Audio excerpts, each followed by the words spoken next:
कर्दम ऋषि ने तपस्या की थी भगवान की, और तपस्या में ठाकुर जी जब प्रसन्न हो गए तो ठाकुर जी से इन्होंने एक ही वरदान मांगा, हे नाथ कि तथास चाहम परिवोडुकाम समानशीला ग्रह में दधेनुम। हे नाथ, मुझे केवल एक ही वरदान चाहिए। क्या? उपेयवान मूलमशेष मूलम दुराशय काम दुदांग्रिपस्य।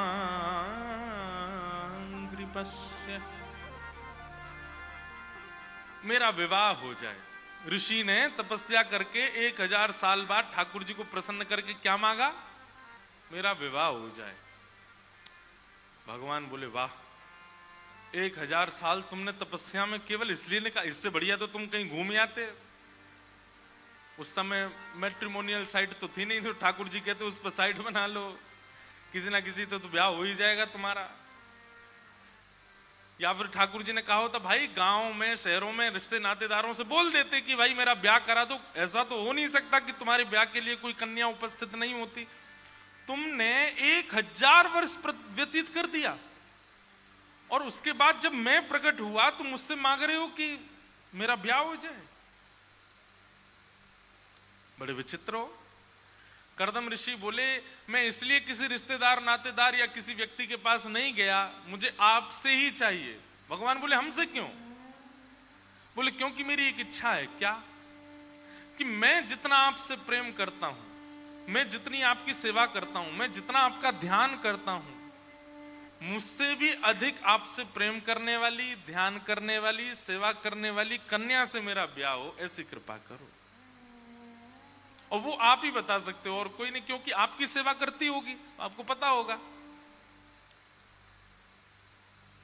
मतलब ठाकुर जी से देखो, एक बात हमारी सुनो। मैं एक बात कथा में कहा करता हूं कि संसार भी मांगा तो भगवत संबंध से मांगा। मांगी संसार की वस्तु, लेकिन कैसे मांगी?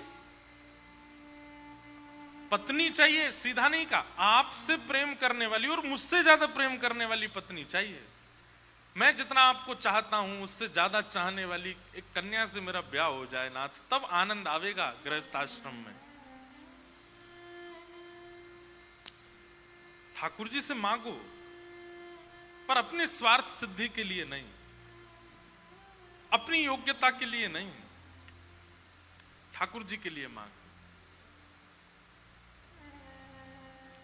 किसी को घर की याचना भी करनी है तो वो इस भाव से करे कि हे नाथ, आपका सुंदर मंदिर हो, सुंदर भवन हो, आप राज ठाट से विराजो, ऐसा एक भवन मेरे लिए बना दो।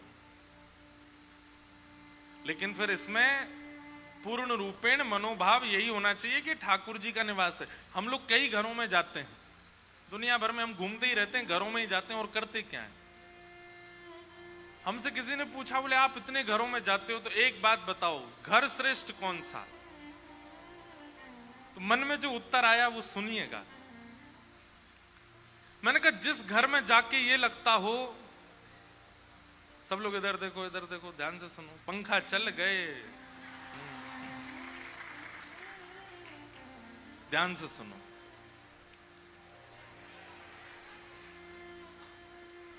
घर श्रेष्ठ कौन सा? जिस घर में ऐसा लगता हो कि ये लोगों का घर है, ठाकुर जी यहां किराए पे रहते हैं, वो घर श्रेष्ठ नहीं। लेकिन जिस घर में जाके लगता हो ये घर ठाकुर जी का है, यहां रहने वाले लोग किराए पे रहते हैं, वो घर श्रेष्ठ है।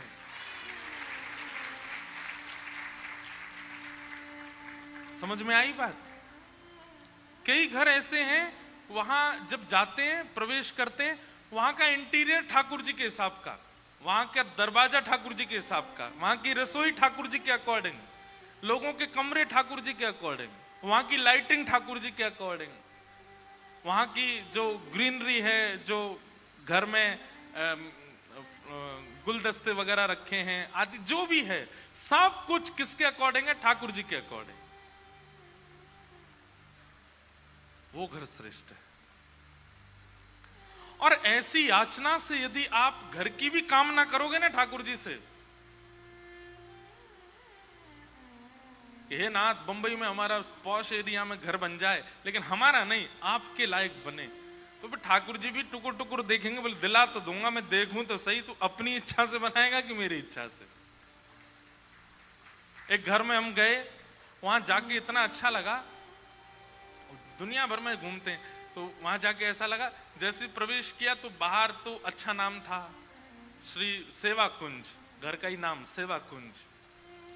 भीतर जैसे प्रवेश किया तो मुख्य द्वार खुलते ही सामने किशोरी जी की, ठाकुर जी की बहुत सुंदर चित्र लगा था। सबसे बड़ी बात, अब सब तो नहीं बता सकता मैं, लेकिन जो कक्ष थे ना, हर कक्ष का एक नाम, जैसे रसोई घर का नाम था जगन्नाथपुरी, वहां अन्न ही अन्न बनता है, वो जगन्नाथपुरी है। शयन कक्ष का नाम श्री रंगनाथ, क्योंकि वहां पौढ़ानाथ है, ठाकुर जी पौढ़े रहते हैं। जो मीटिंग एरिया था उसका नाम द्वारिका धाम, क्योंकि यहां ठाकुर जी अपनी सभा में बैठते हैं। किसी क्षेत्र का नाम श्री अयोध्या धाम, और सबसे बड़ी बात, स्विमिंग पूल का नाम श्री यमुना जी। और वहां सब लोग ऐसे नहीं बोलते कि उस कमरे से ले आओ, वो क्या बोलते, ए सुन जगन्नाथपुरी में मेरा फोन रखा, लेके आ। अब वो बालक द्वारिका से जगन्नाथपुरी जा रहा है, वहां से फोन लेके आ रहा है। मैं इतना प्रसन्न हो गया देख के, मैंने कि भाई तुम्हारे तो सारे धाम यही हैं, और आपस की वार्ता में ही भगवत धामों का स्मरण हो जाता होगा। जब जगन्नाथपुरी का नाम लेते होंगे, कोई बाहर का व्यक्ति बैठा होगा और उसके सामने वो बोलते होंगे, ए जगन्नाथपुरी में मेरा फोन रखा, लेके आ। जगन्नाथपुरी बोलते उसके चित्त में क्या आता होगा, नील चक्र, नीलगिरी पर्वत पर महाप्रभु जगन्नाथ, और वहां धाम में इसका फोन पड़ा है। तब पता नहीं वो तो किचन का नाम है जगन्नाथपुरी, लेकिन एक क्षण के लिए उसके चित्त में ठाकुर जी प्रकट हो गए ना, ऐसा घर।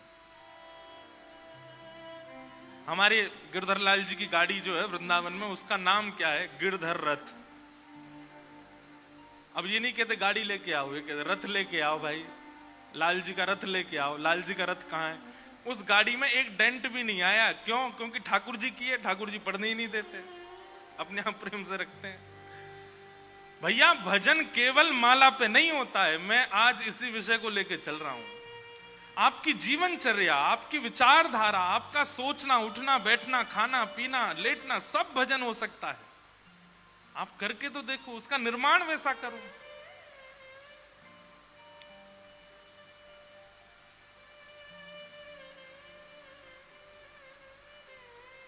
हमें तो ऐसा लगता है कभी कभी फोनों का भी नाम रखना चाहिए, इन फोनों का भी शुद्ध नाम होना चाहिए।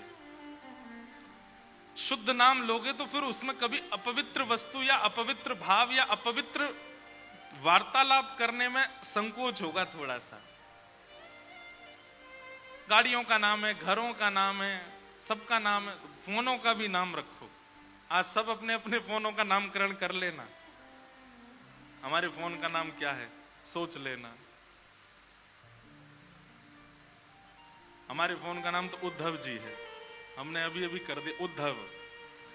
अब उद्धव है तो उद्धव अच्छा ही अच्छा बोलेगा कान में। इस पर कभी अपवित्र वार्ता ना तो कभी आएगी ना कभी जाएगी। अब उसका नाम ही आईफोन है, वो भी झूठा सेब है पीछे खाया हुआ किसी का, तो सब वो टेंशन वाली काम देगा ना। उसमें भी भजन व्यवस्थित कर दो। सीधी बात, करदम ऋषि की इस तपस्या से हमने ये सीखा कि ठाकुर जी से संसार भी भक्ति रूप में मांगा जा सकता है। भगवान इतने प्रसन्न हो गए करदम ऋषि से, ठाकुर जी बोले तुझे पत्नी चाहिए, तुझसे ज्यादा मुझसे प्रेम करने वाली पत्नी चाहिए। बोले जी। बोले चिंता मत करो, इस पृथ्वी के सबसे पहले मानव स्वयंभू मनु, उनकी बड़ी पुत्री देवहूति, वो तुमसे तनिक ज्यादा है मेरी भक्ति में। बड़ी सुशील है, बड़ी बुद्धिमान है, बड़ी विवेकी है और बड़ी भक्त है। मेरा बहुत भजन करती है। वो ही तुमसे ब्याहेगी, उसी से तुम्हारा ब्याह होगा, उसी से तुम्हारा ब्याह होगा।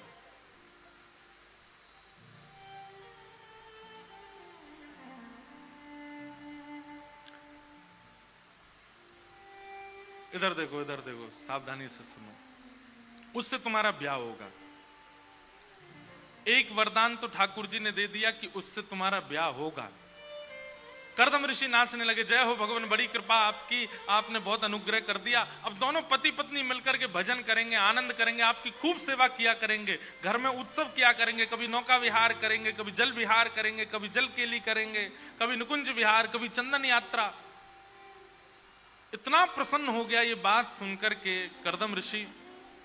ठाकुर जी बोले, भैया मेरा मन नहीं भरा, अभी तूने एक वरदान मांगा, मैंने दे दिया, अब एक वरदान मैं अपनी तरफ से और दे रहा हूं।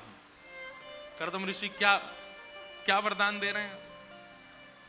ठाकुर जी बोले, तुम दोनों के यहां पुत्र बनकर के मैं ही आऊंगा, मैं ही तुम्हारे यहां संतान रूप धारण करके आऊंगा। कर्दम ऋषि तो महाराज भाव विह्वल हो गए, नाथ ये कैसी कृपा आपकी, मैंने तो कुछ ऐसा यत्न भी नहीं किया जो कृपा आप मुझ पर किए जा रहे हैं। ठाकुर जी बोले, अब जाओ, विवाह की प्रतीक्षा करो और फिर विवाह के बाद मेरी प्रतीक्षा करो। कर्दम ऋषि का 3 दिन बाद ही देवहूति के साथ में विवाह हुआ। विवाह के उपरांत फिर कथा यहां पर भी थोड़ी लंबी है, बीच में कर्दम ऋषि 60 वर्ष की समाधि में चले गए। विवाह होते ही, पत्नी को घर लाते ही समाधि में चले गए। 60 वर्ष की समाधि लग गई कर्दम ऋषि की। 60 वर्ष बाद जब नेत्र खुले तो देवहूति माता को देखा, वो तो थोड़ी थोड़ी वृद्ध हो गई थी। उनको देख करके बोले, देवी आपने हमारी पत्नी को देखा? माता जी, बूढ़ी अम्मा, मेरी पत्नी को देखा? देवहूति माता बोली, मैं ही हूं। बोले, आप तो बिल्कुल स्वस्थ थी, अचानक से क्या? बोले, अचानक नहीं, 60 साल बाद समाधि से बाहर आए हो आप। तब उनके इस त्याग पर बड़े रीझ गए, उनके त्याग पर बड़े प्रसन्न हो गए कर्दम ऋषि। और उसके पश्चात 9 पुत्रियों ने जन्म लिया। 9 पुत्रियों के जन्म के बाद कर्दम ऋषि बड़ी चिंता में आ गए। बोले, भगवान ने मुझे वचन दिया था कि मेरे यहां पुत्र बनकर के आएंगे, और मैं तो नहीं चाहता था कि इतना गृहस्थाश्रम मेरा बढ़ जाए। 9 पुत्रियां हो गई, अब इनके लिए विवाह के लिए योग्य वर ढूंढने पड़ेंगे। तब 9 वरों से उनका ब्याह किया, और ब्याह करने के बाद कर्दम ऋषि बड़े उदास हो गए कि बोले, संभवतः ठाकुर जी भूल गए मुझे वचन दे करके कि मैं आऊंगा। अब देवी एक काम करो, बेटियों का ब्याह हो गया, तुम अपना भजन करो, मैं भी वन में जाके भजन करता हूं। बहुत गृहस्थ आश्रम का निर्वहन हो गया, अब एकांत रहना चाहिए। तभी ठाकुर जी ने रात्रि में दोनों को स्वप्न दिया। बोले, ये 9 पुत्रियां नहीं आई हैं, मेरे आगमन से पूर्व 9 भक्ति आती हैं, ये नवदा भक्ति आई थी, अब नवदा भक्ति तुम्हारे यहां आ चुकी हैं, अब मेरा आगमन होगा, प्रतीक्षा करो। श्रवणम कीर्तनम विष्णु स्मरणम पाद सेवनम अर्चनम वंदनम दास्यम सख्य आत्मनिवेदनम, ये 9 भक्ति के स्वरूप हैं। हे कर्दम ऋषि, तुम्हारे यहां 9 पुत्री नहीं, 9 भक्ति आई हैं। जैसे जीवात्मा के मन में 9 भक्ति प्रकट होती हैं, तुम्हारे यहां साक्षात प्रकट हुई हैं, और अब साक्षात मेरा आगमन होगा। और पावन तिथि आई, कर्दम ऋषि और देवहूति माता के यहां पर भगवान का प्रादुर्भाव हुआ, प्राकट्य हुआ, और उनका नाम भगवान का कपिल ऋषि रखा गया। बोलो कपिल देव भगवान की। भगवान कपिल का प्रादुर्भाव हुआ। रूप छवि देख करके दोनों माता पिता आनंदित हो गए, नेत्रों से प्रेमाश्रु गिरने लगे। ठाकुर जी ने कितना अनुग्रह किया हमारे ऊपर।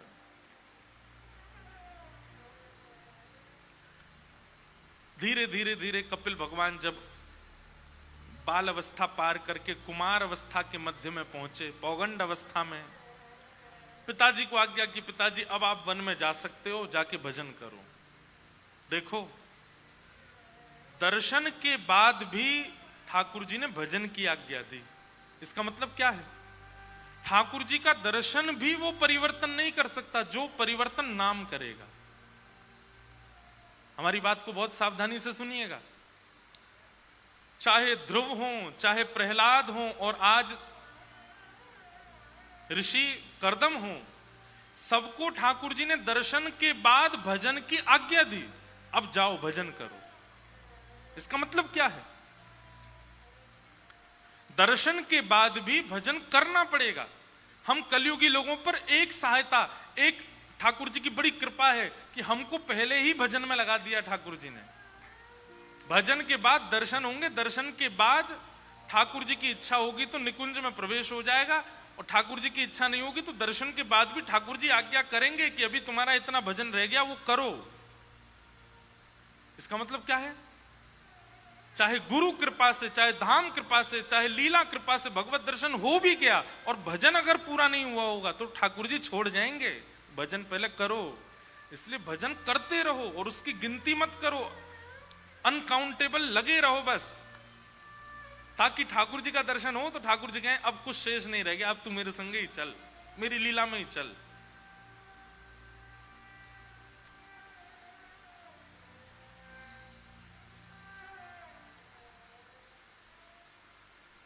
भजन। ठाकुर जी ने कर्दम ऋषि को आज्ञा की, पिताजी आप अब वन में जाओ और वन में जाके भजन करो। कर्दम ऋषि के मन में एक बार तो आया कि जब साक्षात भगवान ही आ गए मेरे यहां, अब भी भजन की आवश्यकता है। तो भगवान कपिल आज्ञा करते हैं, बोले पिताजी मेरे धाम की प्राप्ति के लिए जितनी योग्यता भजन की होनी चाहिए वो दर्शन से नहीं पूरी होगी, उसके लिए तो साधना करनी पड़ेगी, आप जाइए।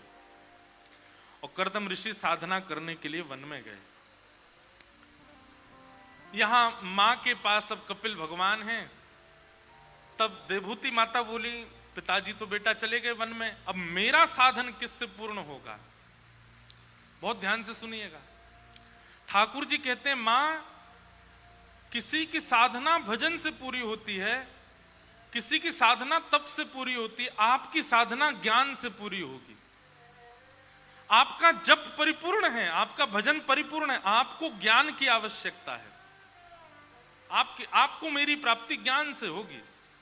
ऋते ज्ञानान न मुक्ति। तो इसलिए सबका होना आवश्यक है। लेकिन अब मैं बाद में बताऊंगा कि ज्ञान मार्ग, भजन मार्ग, तप मार्ग, योग मार्ग, साधना मार्ग, ये सब अपने अपने रास्ते पर हैं। इनमें कुछ भी अपूर्ण रह जाएगा तो वो आपको दूसरे की पूर्ति करनी पड़ेगी। लेकिन जब प्रेम मार्गी जब आप हो जाते हैं, प्रेम मार्ग हो जाने के बाद ठाकुर जी बाकी सब मार्गों के रास्तों को विराम दे देते हैं। प्रेम मार्गी को फिर अन्य साधनों की आवश्यकता नहीं होती, वो फिर प्रेम मार्ग से ही भगवत प्राप्ति कर लेगा। प्रेम मार्गी को अगर भगवान मिल गए तो ये आज्ञा नहीं करेंगे अभी तुम तप करो। प्रेम मार्गी को भगवान मिल गए तो ये नहीं कहेंगे अभी तुम ज्ञान हासिल करो।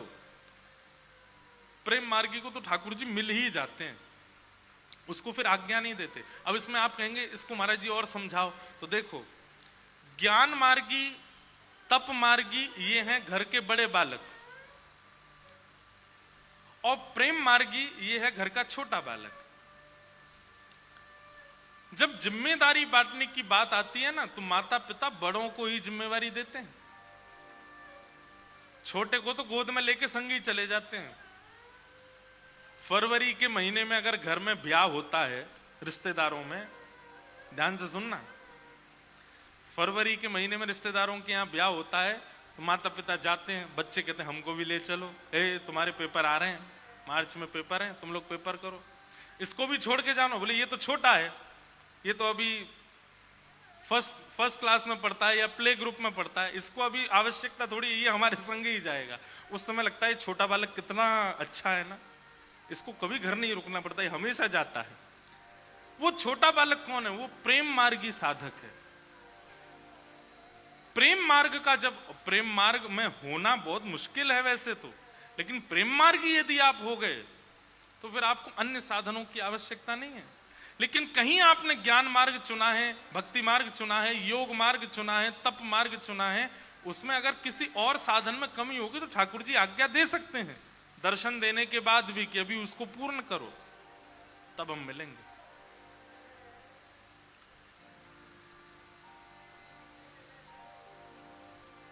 देवहूति माता को कपिल भगवान कहते हैं, मां आपकी सदगति तो ज्ञान मार्ग से होगी, मैं आपके सामने बैठा हूं, आपके मन में बहुत जिज्ञासाएं हैं, उन जिज्ञासाओं को मुझसे पूछ लीजिए, मैं समाधान करूंगा, उसी से आपको मुक्ति मिलेगी। देवहूति माता सन्मुख बैठ गई और कपिल भगवान से उन्होंने अनेक प्रश्न किए। इसी को सांख्य शास्त्र कहते हैं। श्रीमद् भागवत का ज्ञान मार्ग। बंधुओं, कई बार प्रेम मार्गियों को भी कुछ कुछ ज्ञान होना आवश्यक है। जब प्रेम मार्ग पूर्ण रूपेण प्राप्त होगा ना, तो ज्ञान परिपूर्ण होने के बाद ही होगा। इसलिए प्रारंभ में ज्ञान मार्ग की आवश्यकता है। जब तक प्रेम मार्ग में परिपूर्ण रूप से आप नहीं आ रहे हो, तब तक। देवहूति माता प्रश्न करती हैं, निर्वेणा नितराम भूमल असद इंद्रियत क्षणा येन संभाव्यमाने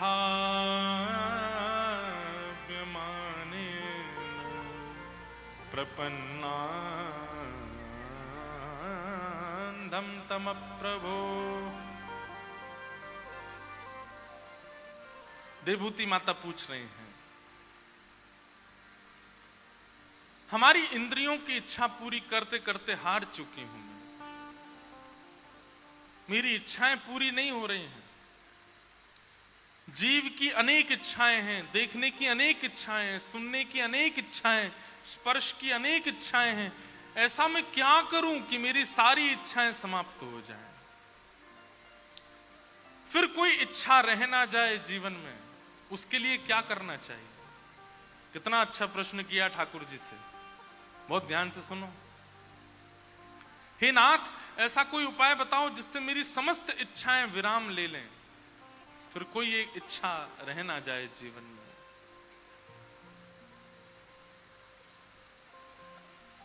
भगवान उत्तर देते हुए कह रहे हैं, श्री भगवान उवाच योग आध्यात्मिक पुंसां मतो निःश्रेयसाय मे अत्यंतो परतिर्यत्र दुःखस्य च सुखस्य च चेतः खल्वस्य बन्धाय मुक्तये चात्मनो मतम् गुणेषु सक्तं बन्धाय रतं वा पुंसि मुक्तये। भगवान उत्तर देते हुए क्या कह रहे हैं? मैया, इच्छाओं को प्रकट कराने का मूल कारण होता है संग। सब लोग इधर देखो, ध्यान से सुनो। जैसा संग हमारा रहता है, उसी से इच्छाएं प्रकट होती हैं। यदि संग के रूप में सत्संग प्रारंभ हो जाए और अधिक मात्रा में केवल सत्संग ही सत्संग जीवन में रहे, तो कहीं ना कहीं हमारी इच्छाएं जो हैं वो धीमे धीमे धीमे धीमे धीमे समाप्त होने लगेंगी। जैसे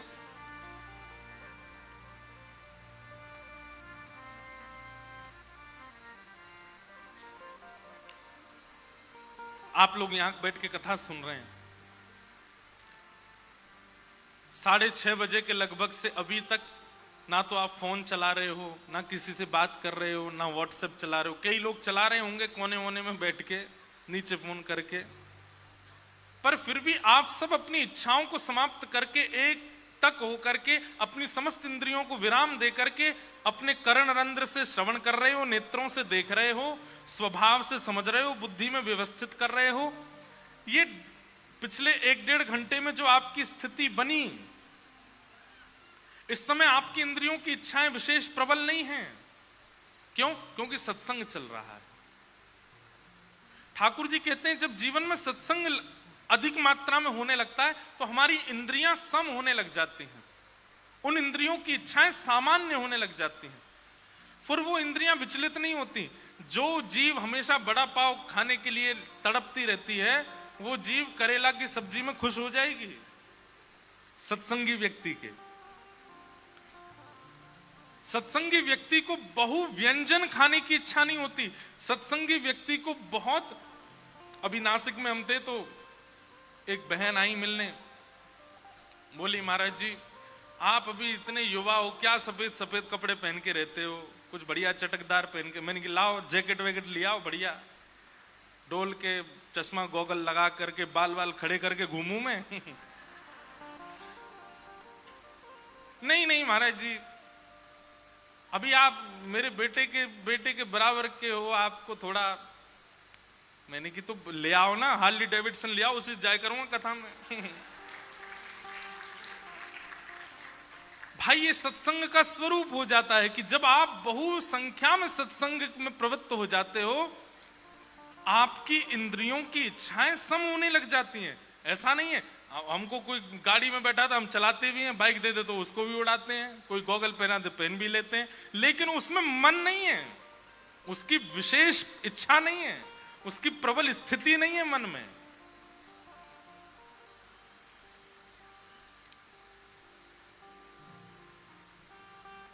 क्यों?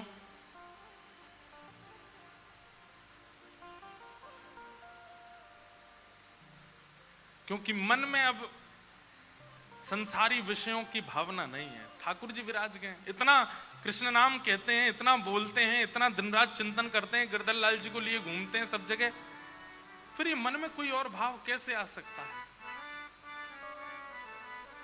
ये मन बंधन का कारण है, और इस मन को जैसी संगति मिलती है ये मन वैसा हो जाता है। अगर इसी मन को संतों का संग कराया जाए तो मेरे मन में ना लागे कोई रंग, मैं तो रहूं संतन के, मेरे मन में बढ़त उमंग, बरसाना विरज रज जहां विराजे।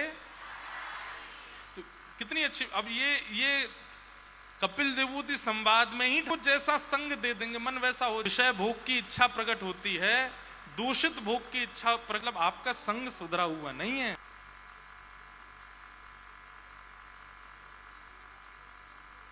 अपनी कुटिया में बैठ करके भजन करते थे, 7 दिन में एक बार निकल के आते, और एक बार निकल के आते, और एक माता जी थी गांव में, उनके घर जाते, उनके चात्मनुमतिम, ठाकुर जी कह रहे हैं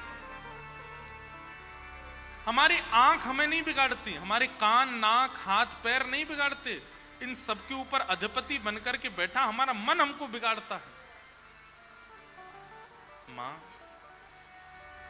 चलाती हूं, मां चलाती हूं।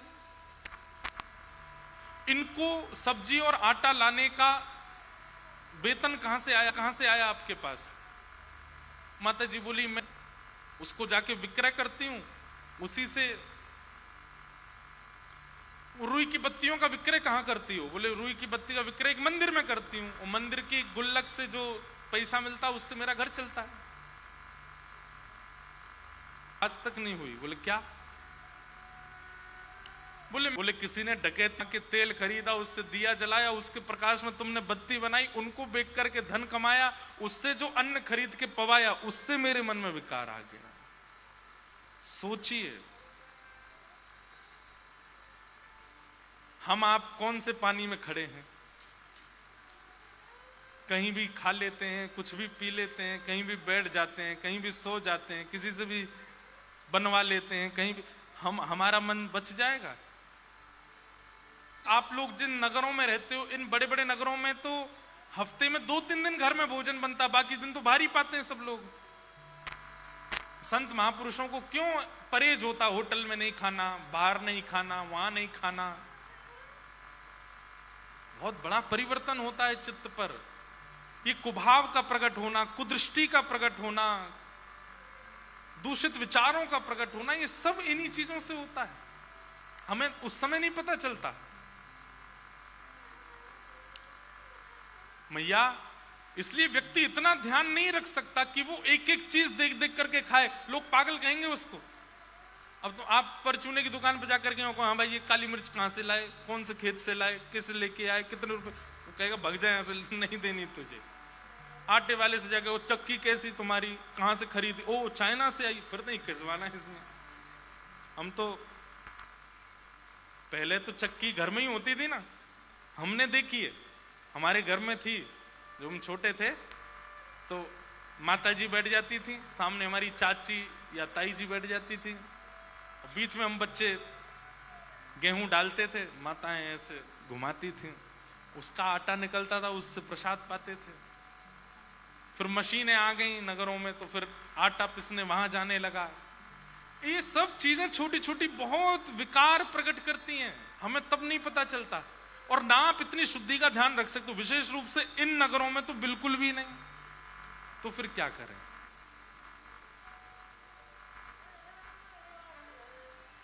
जैसे हॉस्पिटल में काम करने वाले नर्स हों या डॉक्टर हों, वो पूरे दिन पेशेंटों के बीच में रहते हैं, पूरे दिन संक्रमित बीमारियों के बीच में रहते हैं, मास्क लगा करके रखते हैं, हाथ में ग्लव्स पहन के रखते हैं, अपने कपड़ों के ऊपर एक कपड़ा और पहन के रखते हैं, और फिर रात में घर जाने से पहले, भोजन बाद में करते हैं, पहले नहाते हैं, स्नान करते हैं, फिर कुछ पाते हैं।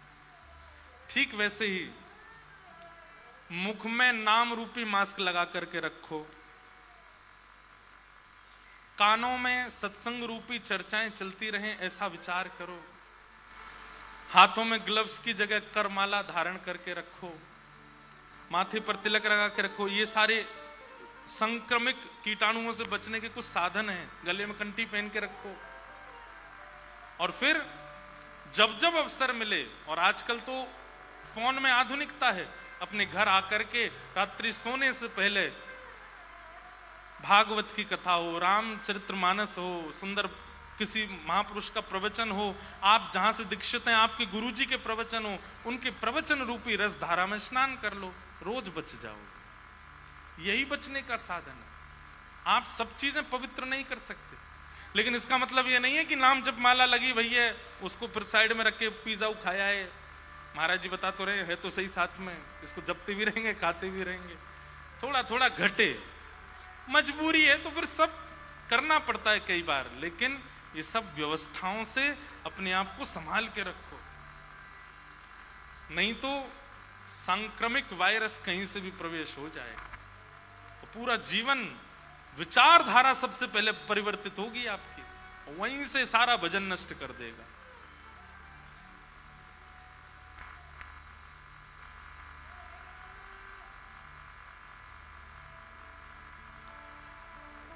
इस प्रकार वो महात्मा मां के चरणों में प्रणाम करते हैं, बोले मां आज के बाद आप अपने ही घर में प्रसाद बनाना, अपनी दिए में बत्ती बनाना, जो करना है अपने, तभी मुझे पवाना, क्योंकि किसी और के धन से प्रकट किए गए प्रकाश में भी दिया बना करके बेच के धन कमा के भोजन बनाओगी, उससे भी मेरा मन विचलित हो सकता है।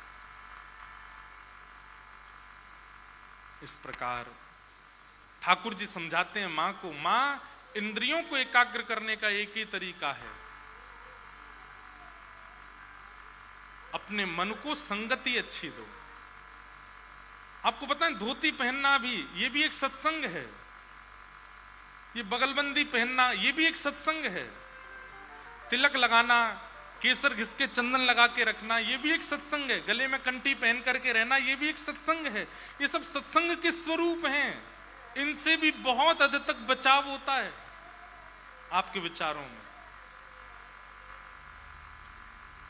वस्त्र संग, भोजन संग, व्यक्ति संग, ये तीनों जब शुद्ध होंगे तब मन की इच्छाएं धीरे धीरे शांत होती हैं। इसलिए वैष्णव यदि आप बने हैं तो इन तीन संगों को सुधारने का प्रयास कीजिए। सबसे पहला वस्त्र। लोग बाग कहते हैं आप तो पुरानी विचारधारा वाले हो, हम तो बोलते कृष्ण कृष्ण पर पहनते कुछ भी हैं, रहते कैसे भी, बाल कैसे भी रखते हैं। कई लोगों के विचित्र, पहले तो अलग तरीके के बाल होते थे, आजकल तो नीले हरे गुलाबी भी होते हैं, कैसे भी रख लेते हैं। भाई ये ठाकुर जी प्रदान कर रहे हैं आपको, ये ठाकुर जी दे रहे हैं आपको, ये ठाकुर जी दे रहे हैं आपको। एक प्रकार से आपने किराए पे हमें गाड़ी दी और हम महाराज धुआंधार 100 की स्पीड पे ही चलाते हैं उल्लासनगर के गड्ढों में। जिस दिन आप देख लोगे क्या करो, भाई चाबी दे, तो तेरे को गाड़ी नहीं देनी, तू मेरी गाड़ी किस चलाता पूरे नगर में? ऐसी ये शरीर रूपी गाड़ी ठाकुर जी ने दी है। यहां उत्पन्न हुआ बाल, यहां उत्पन्न हुआ नख, यहां उत्पन्न हुई एक एक वस्तु ठाकुर जी की है। इसको उसी तरीके से रखिए, संभाल करके, संजो करके, व्यवस्थित करके, ज्यादा विचलित मत करो इसको। शरीर वस्त्र संग पहला सुधारो।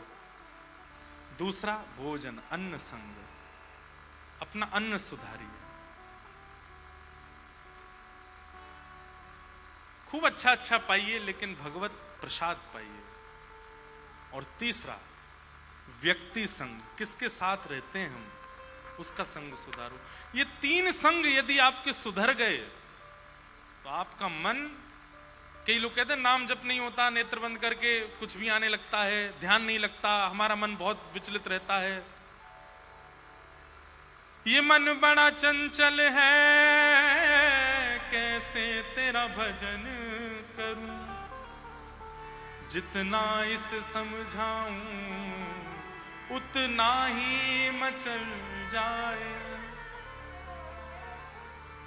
इसलिए इसको सुधारने के यही तरीके हैं। तीन संग सुधारो, वस्त्र, अन्न और व्यक्ति। आप अपने आप अनुभव करेंगे, आपकी विचारधाराएं, आपके अंदर धैर्यता, आपके अंदर सहनशीलता, सब कुछ व्यवस्थित हो रही है। फिर भगवान ने यहां व्यक्ति में कौन कौन से गुण होने चाहिए जिसका हम संग करें, 5 गुण बताए।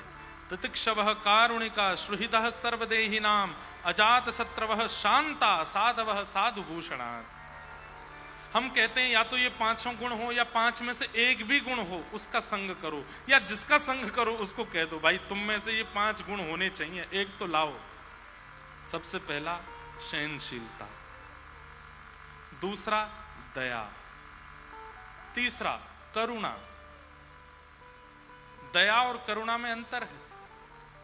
दया तो कई बार हो जाती है लेकिन आप करते कुछ नहीं हो। जैसे गाड़ी में जा रहे हैं, किसी व्यक्ति की दयनीय स्थिति देख करके आपको दया हो गई, लेकिन आप चले गए, आपने किया कुछ नहीं। करुणा में तो आप तुरंत गाड़ी रोकोगे, उतर के जाओगे, उसकी मदद करोगे। कि करुणा, करुणा नहीं है तो दया अच्छी है, लेकिन दया है तो उसको करुणा में परिवर्तित करो।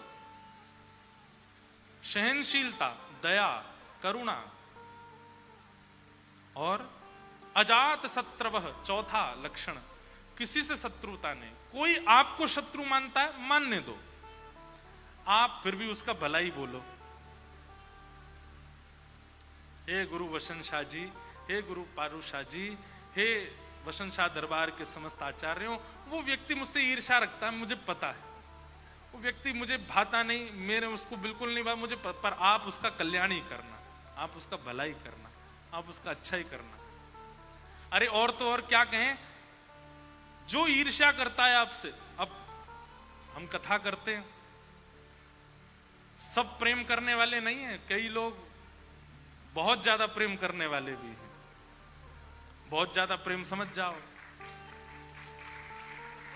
ईर्ष्या, निंदा, स्तुति, सब चीज है। ऐसे लोगों के लिए लाल जी से प्रार्थना है, लाल जी इनके अंदर प्रेम भर दो, इनके अंदर सहजता ले आओ, इनके चित्त में थोड़ी सी करुणा आ जाए।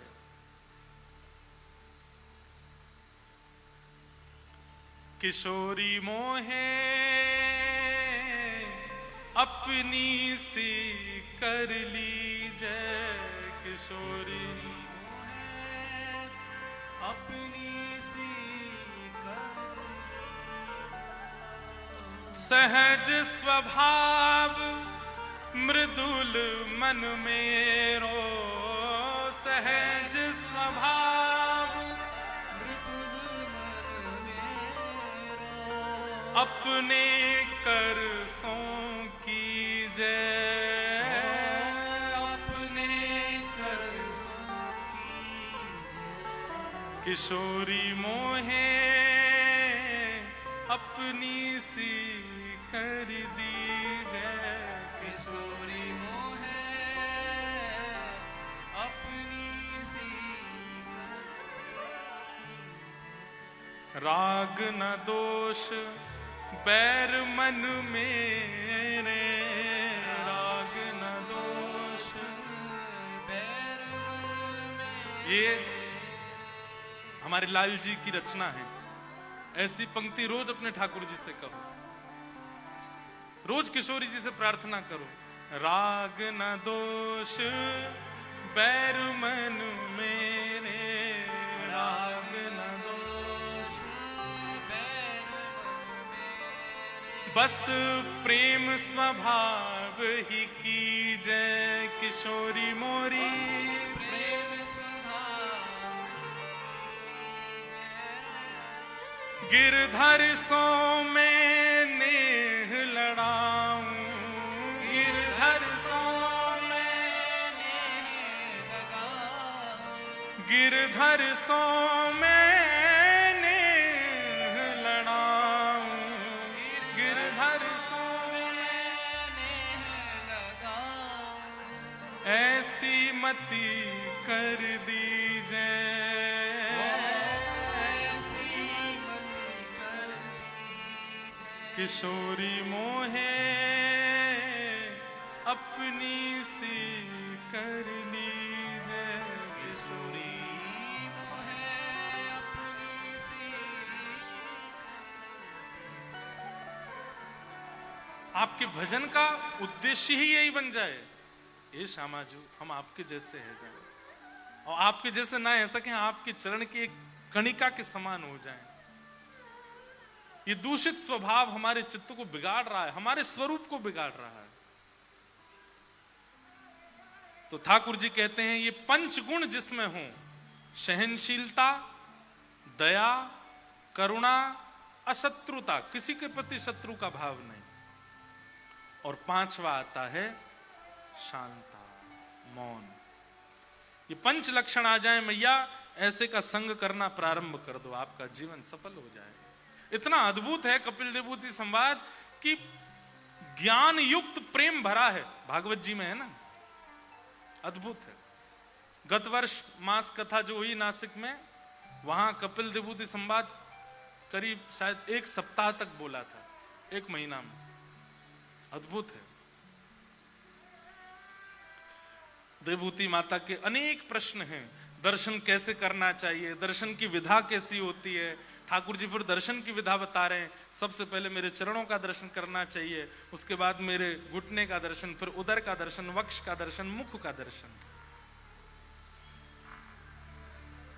दर्शन की विधा बताने के बाद फिर ठाकुर जी 4 प्रकार के भक्तों के विषय में बताते हैं। कितने प्रकार के भक्त हैं? 4। उनमें राजस, तामस और सात्विक। ये 3 मुझे प्रिय नहीं है। मुझे प्रिय कौन से हैं? बोले मुझे निर्गुण भक्त प्रिय हैं। निर्गुण भक्तों के बारे में बताया। निर्गुण भक्त कौन से हैं? ठाकुर जी प्रकट होकर के सालोक के शास्त्र सामिप्य सारूप्य एकत्वम मप्युत दीयमानम न ग्रहणंती विना मत सेवनम जना। मैं सब कुछ उसको देना चाहता हूं, लेकिन वो मुझसे कुछ नहीं मांगता। ऐसे निर्गुण भक्त ब्रजवासी ठाकुर जी को अति प्रिय। हमारे वृंदावन में एक रसिक हुए, उनका नाम था श्री बिहारिन देव। क्या नाम था? बिहारिन देव जी। जब उनका जन्म हुआ तो स्वामी श्री हरदास जी की कृपा से ही उनका जन्म हुआ। उनके पिताजी दिल्ली में बादशाह के यहाँ कुछ कार्य करते थे, खूब धन आता था, संपत्ति आती थी। जब 1 वर्ष के बिहारिन देव जी हुए तो दर्शन कराने के लिए स्वामी जी के पास आए, तो स्वामी जी ने आशीष देते हुए कहा कि 33 वर्ष रहेगा ये बालक आपके पास, उसके बाद ये वृंदावन आ जाएगा, चाहे कितना रोकने का प्रयास करना, इसके अंदर भगवत भक्ति अपने आप स्फुरित हो जाएगी।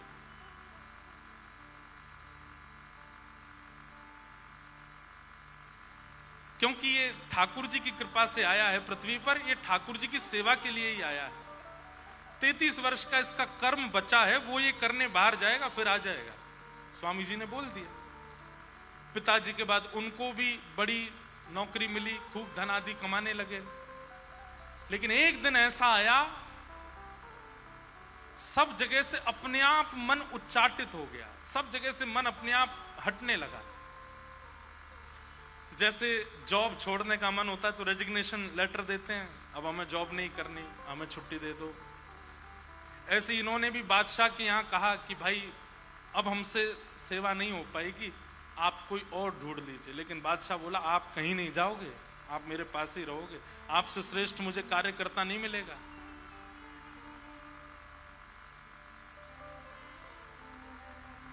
सब लोग इधर देखो, इनके मन में इतनी चिंता हुई कि मैं इतना योग्य क्यों बन गया कि बादशाह मुझे छोड़ ही नहीं रहा है।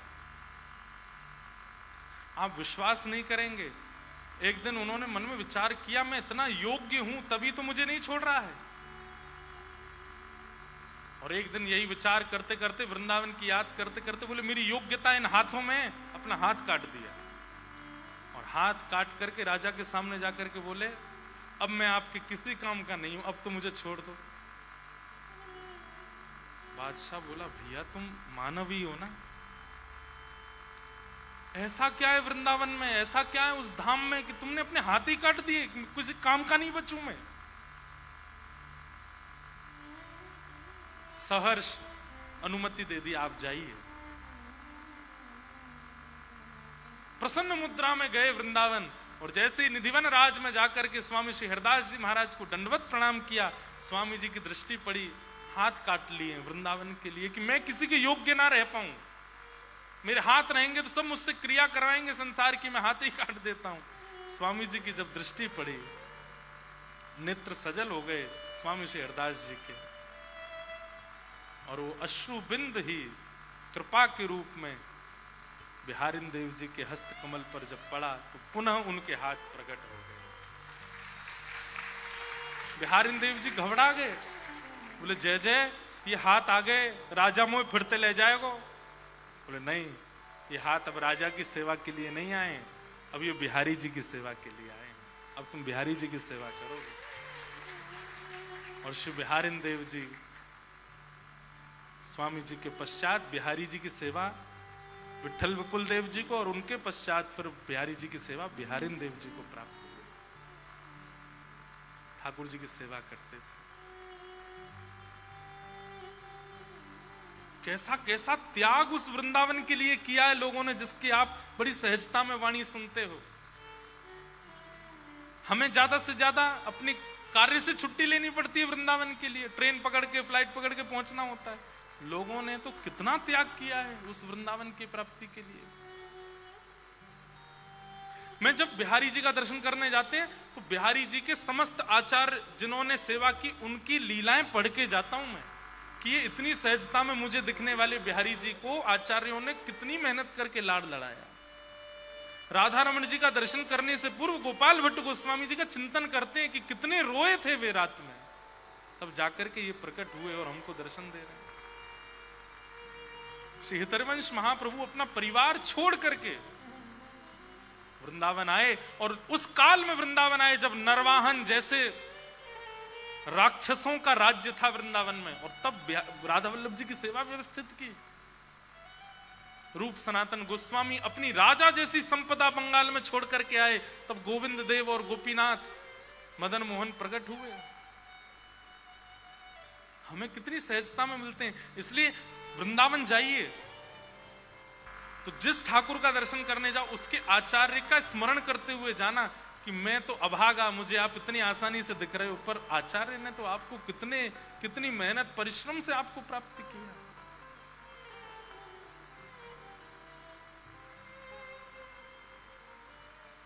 ऐसे निर्गुण भक्त जो अपनी इंद्रियों का प्रयोग संसार के मार्जन के लिए नहीं करते हैं, ठाकुर जी की सेवा के लिए करते हैं, ऐसे भक्त वो मुझे बहुत प्रिय हैं।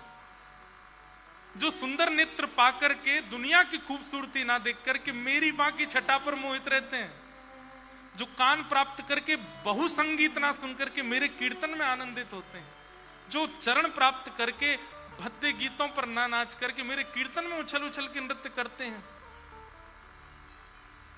जो ये सर्वांगीण इंद्रियां प्राप्त करने के बाद सब कुछ मुझे अर्पित कर देते हैं, मुझे बहुत प्रिय है, मुझे बहुत प्रिय। ऐसे निर्गुण भक्तों के बारे में ठाकुर जी यहां बोलते बोलते देवूती माता के सामने मानो रोने लगे अपने भक्तों का याद करके। मुझे निर्गुण भक्त बहुत प्रिय है। देवभूति माता ने इस प्रकार अनेक प्रश्न किए। ठाकुर जी ने सबके उत्तर दिए। अंत में देवभूति माता ठाकुर जी को प्रणाम करके सिद्धता नाम की नदी बन करके प्रवाहित होने लगी और श्री कपिल भगवान गंगा सागर में जाकर के विराजमान हो गए। आज भी गंगा सागर में श्री कपिल भगवान विराजमान हैं। बोलो गंगा सागर तीर्थ की। इस प्रकार कपिल भगवान के विषय में बताया गया। आगे परम भक्त परम भागवत श्री ध्रुव जी का चरित्र सुनाया, जिन्होंने बाल अवस्था में अपनी सौतेली मां की डांट से वन में जाकर के भजन किया और ठाकुर जी को प्राप्त कर लिया। ध्रुव जी की भक्ति में विशेषता ना तो उनकी आयु है, ना उनकी राज पदवी है, ना उनकी मां की डांट है, ना उनका भजन बल है। ध्रुव जी की भक्ति में श्रेष्ठता है उनकी उत्सुकता, जिसको सामान्य भाषा में व्याकुलता और हमारी आपकी बोली चाली में बोलें तो तड़फन। भक्ति में व्याकुलता बहुत आवश्यक। भाई भोजन तब करो जब पेट बिल्कुल व्याकुल हो रहा हो खाने के लिए। तो भोजन को स्वादिष्ट नमक नहीं बनाता, भोजन को स्वादिष्ट मसाले नहीं बनाते, भोजन को स्वादिष्ट कोई बावर्ची नहीं बनाता, भोजन को स्वादिष्ट बनाती है भूख। अगर आप बहुत भूखे होगे तो आप सही माने आप नींबू डालना भी भूल जाओगे, आप नमक डालना भी भूल जाओगे, आप बस खाओगे, पाना है।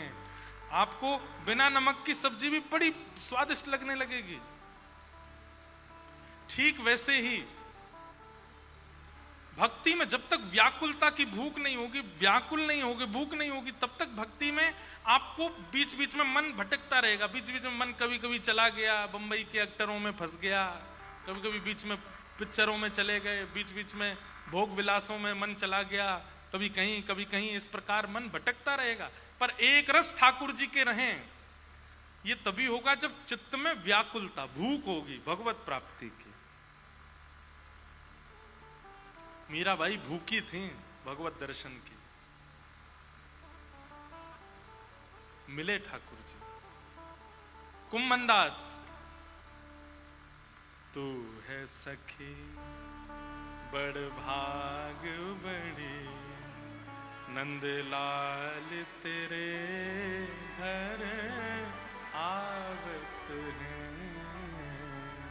तू है सखी बड़ भाग बड़ी, नंदलाल तेरे घर आवत है। तू अपनो श्रृंगार करत है, तू अपनो श्रृंगार करत है। ये दर्पण हाथ दिखावत है, ये दर्पण हाथ दिखावत है।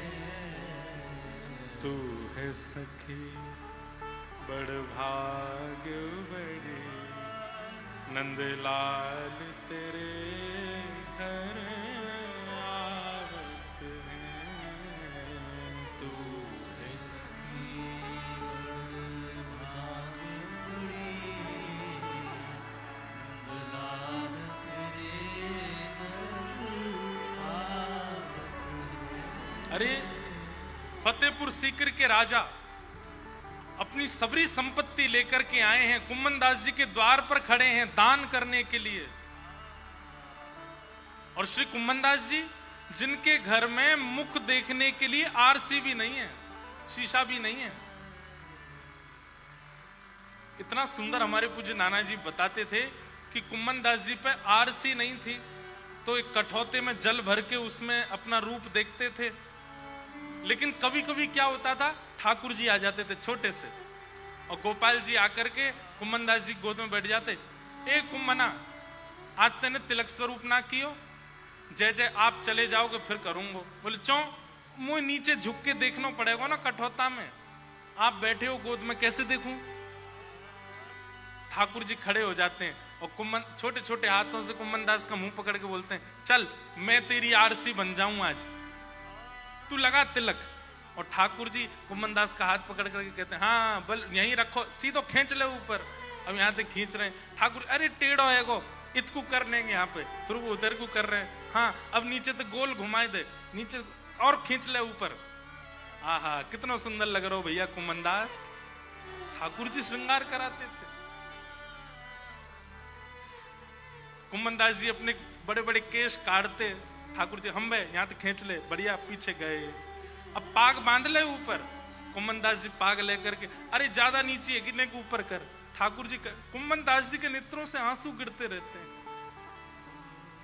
तू अपनो श्रृंगार करते है, तू अपनो श्रृंगार करते है, ये दर्पण हाथ दिखावत है, ये दर्पण हाथ दिखावत है। कुंभन दास लाल गिरधर के, कुंभन दास लाल गिरधर के, ये तो तेरे ही हाथ बिकावत है, ये तो तेरे ही हाथ बिकावत है। बाहर राजा खड़ा है और जैसे ही राजा भीतर आ जाता है, ठाकुर जी अंतर ध्यान हो गए। जैसे ठाकुर जी अंतर ध्यान हुए, कुम्मन दास जी कहते हैं, अभी तो यहीं हते, कहां चले गए जन, अभी तो यहीं बैठे जन, कहां को चले गए। राजा आके बोलता है, महाराज किसको ढूंढ रहे हैं? श्याम सुंदर, मदन मोहन, गोपीनाथ, गोपी और चंदन यहीं बैठे मेरी गोद में, मेरे थोड़ी पकड़ के मुझसे बात कर रहे जन, कहां चले गए? अरे तू काय को आगो मेरे घर पे? महाराज मैं संपत्ति लेके आया हूं दान। अरे तू मैं ही मिलो दान कर, कोई और दान करिया, मुझे नहीं चाहिए कछु भी। घर के लोग बगल में खड़े कुम्मन दास जी से कह रहे हैं, हमारे घर की स्थिति देख रहे हो, अरे दान दे रहा है, ले लीजिए ना। भगा दिया राजा को। ठाकुर जी वापस आ गए, वापस आकर के बोले, ए कुम्मना, मैंने ही तो वो राजा भेजो चेताए के कि तेरे यहां दान कर दे, और तेने बाबू वापस कर दियो। तो को धन नहीं चाहिए, तेरे घर में कितनी जरूरत है? कुम्मन दास जी के नेत्र सजल है गए, बोले, आप जैसो धन प्राप्त करने के बाद कोई धन की इच्छा नहीं है नाथ, कोई धन काय को चाहिए। मेरे घर में शीशा नहीं है पर आप आते हो, मेरे घर में भोजन नहीं है पर आप आते हो, मेरे घर में बैठवे को पलंग नहीं है पर आप आते हो। या राजा के घर में शीशा भी है, भोजन भी है, पलंग भी है, या क्या जाओ तुम? नहीं जाओ। इतने रत्न उसके यहाँ फिर भी नहीं जाते। आओ आप मेरे यहाँ आते तो फिर मैं काय को मांगू, वो रत्न काय को मांगू जिन रत्नन से आप दूर रह जाओ। ऐसा त्याग, ऐसी उत्कंठा हमारी है ही नहीं। हम बस सुन के खुश होने वाले लोग हैं, चित्त में कभी लाते ही नहीं है अपने।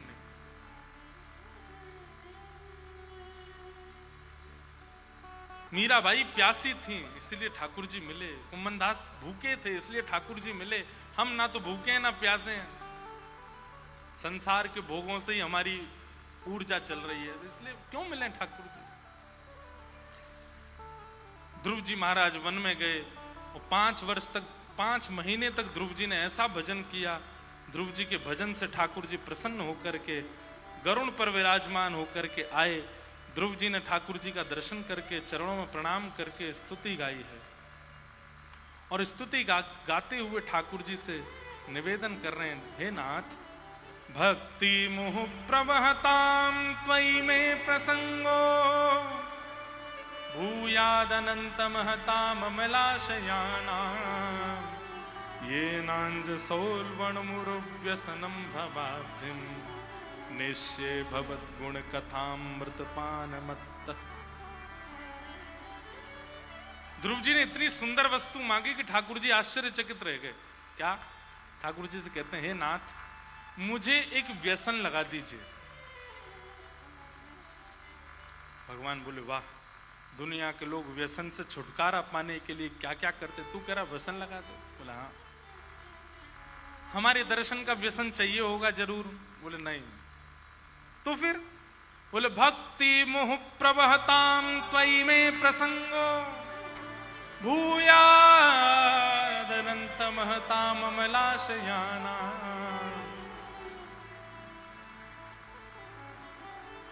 निश्चय भवत गुण कथाम मृतपान मत्त। आपकी कथा सुनने का मुझे व्यसन लग जाए नाथ। जैसे एक व्यसनी व्यक्ति बिना व्यसन के नहीं जी पाता, मैं आपकी कथा के बिना ना रह पाऊं नाथ। आपकी कथा सुनने की इच्छा मेरे चित्त में ऐसी व्याकुलता प्रकट कर देती हो, जैसे व्यसनी व्यक्ति बिना व्यसन के तड़पता है, मैं आपकी कथा के बिना तड़पा करूं। जैसे जल बिन मछली तड़पती है, मैं आपकी कथा के बिना तड़पा करूं। मुझे आपकी कथा चाहिए। भगवान बोले, तुझे प्रत्यक्ष हम नहीं चाहिए, कथा चाहिए। क्यों? बोले, क्योंकि नाथ, पहला कारण कि प्रत्यक्ष में तो आप एक ही रूप में रहोगे, पर कथा में वक्ता आपकी ऐसी ऐसी लीला सुनाते हैं, आपकी सारी लीलाएं, बाल लीला भी दिख जाती है, पौगंड लीला भी दिख जाती है, कुमार लीला भी दिख जाती है, विवाह लीला भी दिख जाती है, और फिर भक्तों के लिए आप कृतमनु कृतवत्य उन्मदान्धा प्रकृति मगन किलयस्य गोपवध्व। ध्रुव जी कहते हैं, मैं अगर अभी आपसे कहूं कि आप लड्डू गोपाल बन जाओ, आप नहीं बनोगे। लेकिन कथा में जब व्यास जी गोपियों के भाव सुनाते हैं तो वहां पे आप लड्डू गोपाल बन जाते हैं, माखन चोर गोपाल बन जाते हैं। जब रास बिहार की कथा आती है तो आप मुकुट धारण करके बरहा पीड़म नडवर वपुः कर्णयो कर्णकारम, आप रास बिहार में पीताम्बरी पहन के आ जाते हैं। वही वक्ता, जब वक्ता महाभारत का वर्णन करता है तो आप अर्जुन के रथ के सारथी बन करके आ जाते हैं। विराट रूप का वर्णन करता है तो सुदर्शन चक्र धारण करके आ जाते हैं। प्रत्यक्ष दर्शन में तो आप एक ही रूप में रहते हो, लेकिन कथा में तो आपके बहुरूप देखने का अनुभव होता है, इसलिए मुझे कथा चाहिए। और दूसरा क्या? प्रत्यक्ष में तो केवल आप नेत्रों को दिखाई देते हो, पर परोक्ष में, कथा में आप जित देखो उधर दिखाई देने लग जाते हो। थोड़ी देर पहले हम इस वृक्ष को ही ठाकुर जी बता रहे थे, इनको किशोरी जी बता रहे थे। प्रत्यक्ष में तो केवल आप नेत्रों को दिखते हो, पर परोक्ष में तो आप रोम रोम को अनुभव होते हो। इसलिए नाथ, मुझे कथा का व्यसन दे दो, ऐसी कृपा कर दो कि मैं कथा में रहूं, कथा का व्यसन मुझे लग जाए। निश्चय भवत गुण कथामृतपान मत्त। ठाकुर जी प्रसन्न हो गए। ध्रुव जी को 5 वर्ष के हैं बस। हृदय से ठाकुर जी ने लगाया और कहा, ध्रुव, अभी तुम्हारे जीवन के कुछ कार्यकाल शेष रह गए, उनको पूरा करो।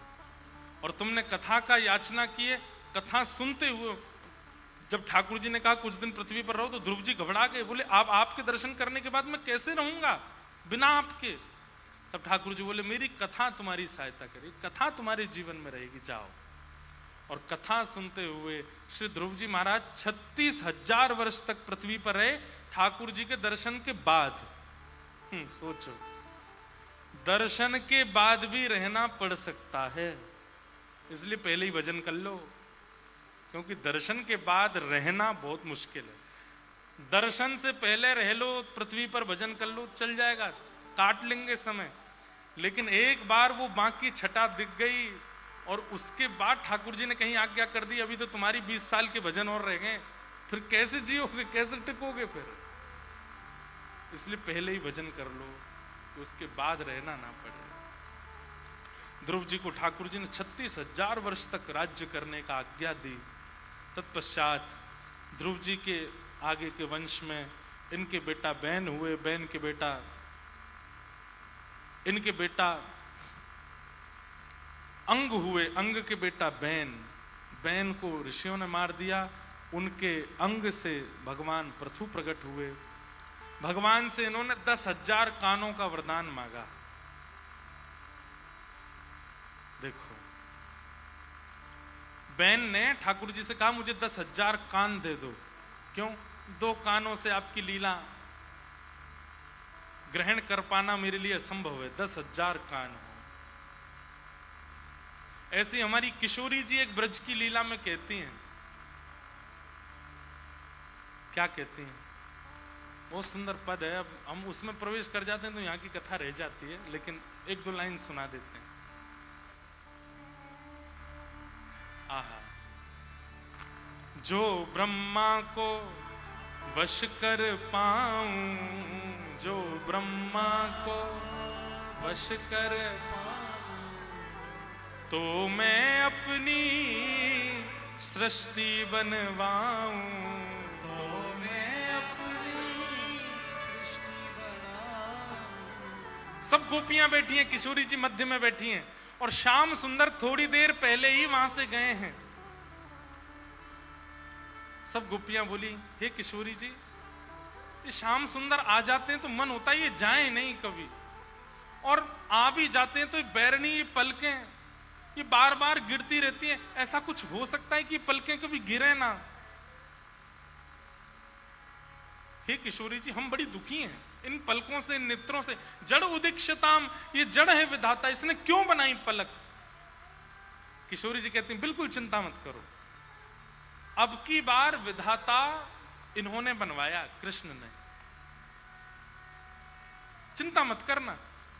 जब इस विधाता का कार्यकाल, विधाता मतलब ब्रह्मा, जब इस ब्रह्मा का कार्यकाल पूरा होगा ना, जब दूसरा ब्रह्मा बनेगा तो मैं जाऊंगी कि ब्रह्मा मैं चुनूंगी और उस ब्रह्मा से मैं अपने अनुसार सृष्टि करवाऊंगी।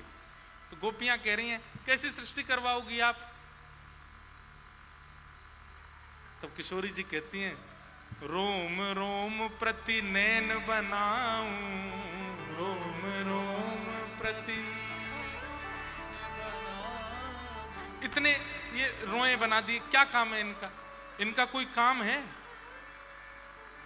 कोई उपयोग है इनका? कोई उपयोग नहीं। होता होगा तो साइंटिफिक वाले फिट कर देंगे, इससे ये होता है, ये होता है। ठीक है, हमको तो पता ही नहीं, 28 साल के हो गए आज तक तो पता नहीं चला इनका क्या काम है।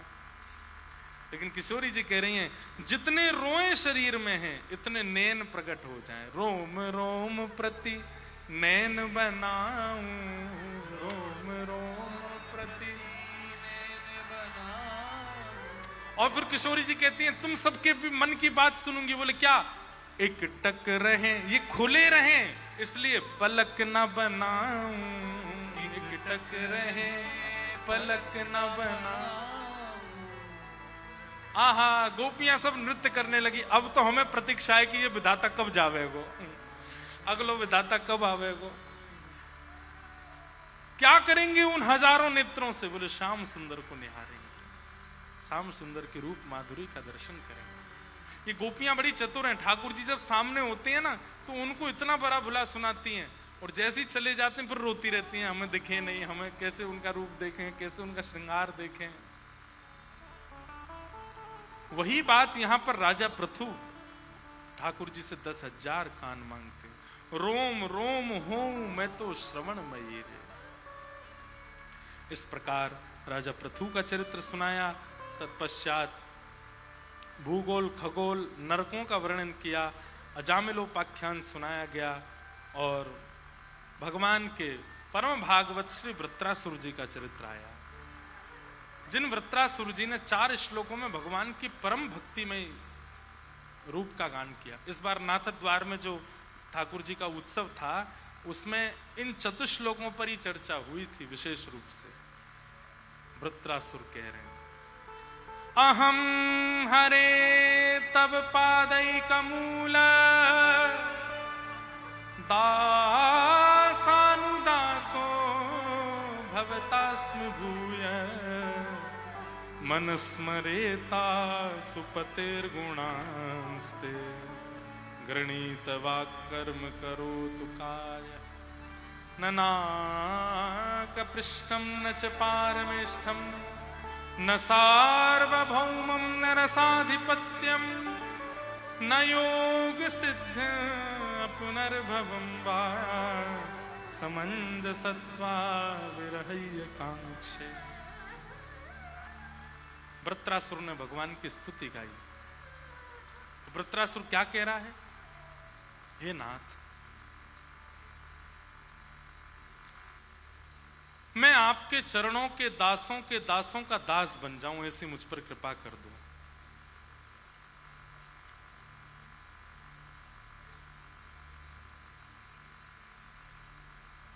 मैं आपके चरणों के दासों का दास बन जाऊं, ऐसी मुझ पर कृपा कर दो।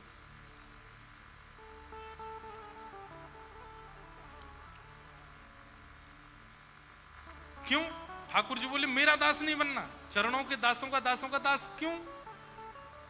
बोले नाथ, कई बार ब्याज से ज्यादा मूल प्यारा होता है, अपने पुत्र से ज्यादा पौत्र प्यारा होता है, और पौत्र से भी ज्यादा परपौत्र प्यारा होता है। हमारे भारत में तो ऐसा है कि परपौत्र यदि जन्म ले ले तो दादाजी सोने की सीढ़ी चढ़ते हैं। क्यों? परपौत्र हुआ है, परपौत्री हुई है, तो और ज्यादा प्रसन्न होते हैं। 3-3 पीढ़ियां देख ली हमने। ठाकुर जी, आपको भी पीढ़ियां देखने में अच्छा तो लगता होगा। आपके भक्त नारद जी के भक्त वो, उनके भक्त वो, उनके भक्त वो। जब आप सुनते होंगे ये भक्तों के भक्त हैं, आपको कितनी खुशी होती होगी। ये मेरे चरणाश्रितों के भक्तों के भक्त हैं, इसलिए मुझे आपका दास नहीं बनना। दासानु दासो भवतास्म भूयः।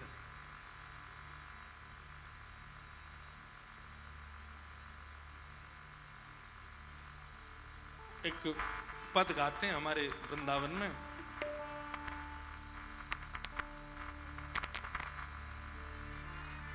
और उस पद में एक भाव कहते हैं किशोरी जी से। क्या?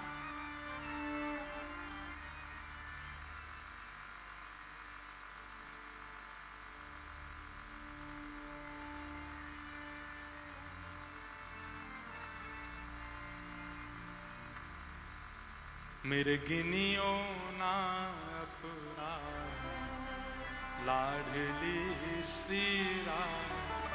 मेरे गिनियो ना अपराध, लाडली श्री राधे। और उस पद में एक बात कहते हैं, माना कि मैं पतित बहुत हूँ, माना कि मैं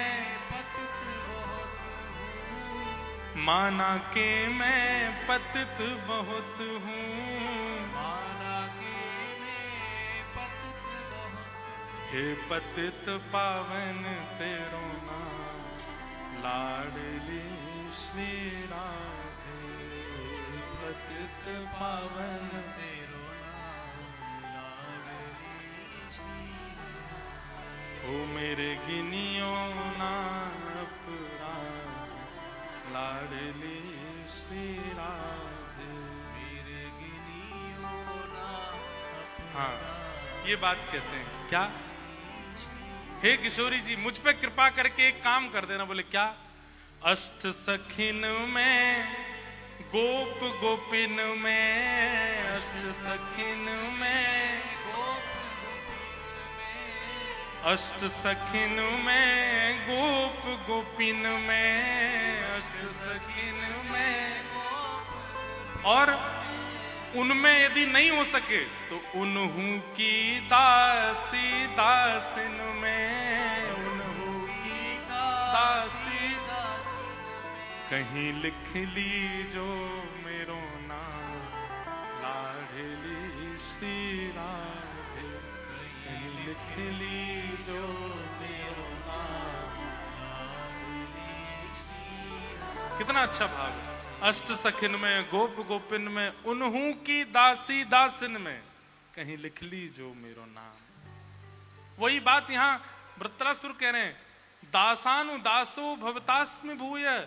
हे नाथ, मैं आपके दासों का दास बन जाऊं, ऐसी मुझ पर कृपा कर दो, ऐसा अनुग्रह कर दो।